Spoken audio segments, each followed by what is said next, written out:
Solve 2x cubed minus 5x squared minus 6x plus 4 is less than 0.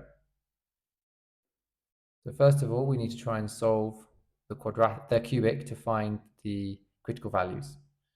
Let's use the factor theorem. F of 1 is equal to 2 minus 5 minus 6 plus 4. That's not equal to 0. F of minus 1 is equal to minus 2 minus 5 plus 6 plus 4. That is not equal to 0. Let's try f of 2 is equal to 2 times 8 is 16, minus 5 times 4 is minus 20, minus 6 times 2 is 12, plus 4. Got minus 32 and plus 20, so that is not equal to 0. F of minus 2 is equal to minus 16 minus 20 plus 12 plus 4, the same as the one above, but the odd powers of the two are going to become negative. Got here minus 36, but only plus 16, so that is not 0. And this is looking at this stage a little bit like we're not getting very far. Now, given that we know that this is 2x cubed, we know that a linear factor could be of the form 2x plus something. So let's try some things where we have 2 in the denominator. So for example, f of a half.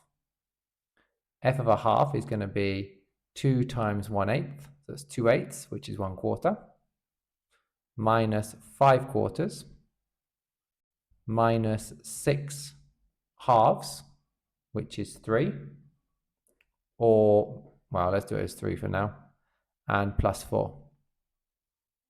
So here I've got the fractional bits add up to minus 1, the non-fractional bits add up to 1, so that is equal to 0. So that means that 2x minus 1 is a factor.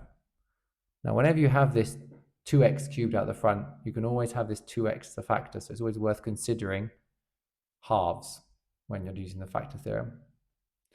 So that means we have 2x minus 1, and then our quadratic is going to be x squared to get us 2x cubed.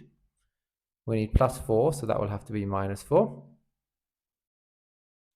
And we've currently got minus 8x, we need minus 6x, so we need positive 2x, which we get by multiplying minus 2x by minus 1. So we now have this. Now this does not look immediately factorizable, so we're going to have to use the quadratic formula to work out this quadratic, the roots of this quadratic. 2 plus or minus 4 minus 4 times 1 times minus 4 all over 2, which is 2 plus or minus the square root of 20,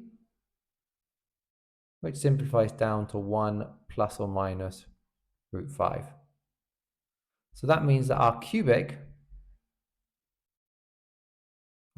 here goes through 1 minus root 5, 1 plus root 5, and a half.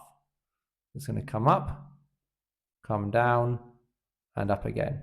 We've got 1 minus root 5, a half, and 1 plus root 5. Now, how do I know where these two were in relation to the half?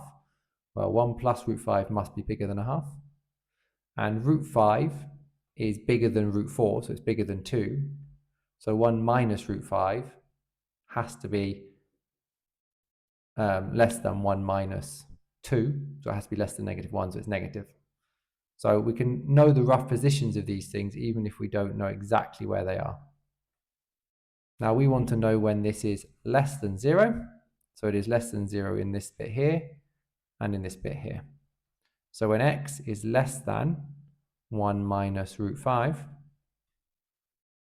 or when x is between 1/2 and 1 plus root 5. And I'd be able to solve this inequality exactly here. If this was a calculator exam, I might have just plugged this straight into my calculator and found these as decimals. But if it was asking for the exact values, then I would still have had to have gone about it in a similar sort of approach.